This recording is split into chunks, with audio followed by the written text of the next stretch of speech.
ಇನ್ನು Renukaswamy kidnap and murder ಕೇಸ್ನಲ್ಲಿ Darshan and ಇಡೀ ಗ್ಯಾಂಗ್ ಜೈಲು ವಾಸವನ್ನು ಅನುಭವಿಸ್ತಾ ಇದ್ದಾರೆ. ಇದರ ನಡುವೆ ಬ್ಯಾರೆಕ್ ನಂಬರ್ 3 ಅಲ್ಲಿ ಜೈಲಧಿಕಾರಿಗಳು ದರ್ಶನ್ರನ್ನ ಇರಿಸಿದ್ದಾರೆ.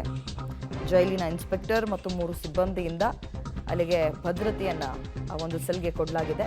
ಸದ್ಯಕ್ಕೆ ದರ್ಶನ್ ಅವರನ್ನ ಭೇಟಿ ಮಾಡೋಕ್ಕೆ ಯಾರಿಗೂ ಅವಕಾಶ ಇಲ್ಲ. ಆಮೇಲೆ ದರ್ಶನ್ ಅವರು ಕೂಡ ಇಲ್ಲೇ ಇದ್ದಾರೆ ಅಂದಾಗ ಅಲ್ಲಿರೋ ಖೈದಿಗಳು ಬರ್ಬೋದು, ನೂಕುನುಗ್ಗಲಾಗಬಹುದು. ಹಾಗಾಗಿ ಬ್ಯಾರೆಕ್ 3ರ ಬಳಿ ಪೊಲೀಸ್ ಬಂದೋಬಸ್ತನ್ನು ಏರ್ಪಡಿಸಲಾಗಿದೆ.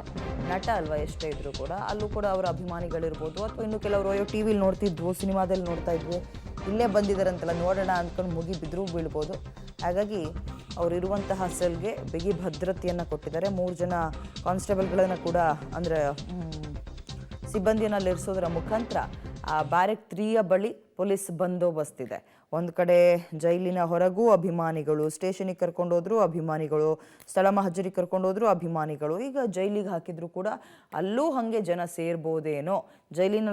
ಜೈಲೊಳಗಿರುವಂತಹ ವಿಚಾರಣಾಧೀನ ಖೈದಿಗಳು ಅಥವಾ ಆಲ್ರೆಡಿ ಅಪರಾಧವನ್ನು ಹೊತ್ತಿರುವಂಥವರು ಎಲ್ಲರೂ ಒಂದ್ಸಲ ನೋಡ್ಕೊಬರೋಣ ಅಂತ ಹೋಗಿ ಸುಮ್ಮನೆ ಅಲ್ಲಿನ ಸಿಸ್ಟಮ್ಗೆ ಸಮಸ್ಯೆ ಆಗಬಾರ್ದು, ಡಿಸ್ಟರ್ಬ್ ಆಗಬಾರ್ದು ಅನ್ನೋ ಹಿನ್ನೆಲೆಯಲ್ಲಿ ಬಿಗಿ ಭದ್ರತೆಯನ್ನು ಒದಗಿಸಲಾಗಿದೆ.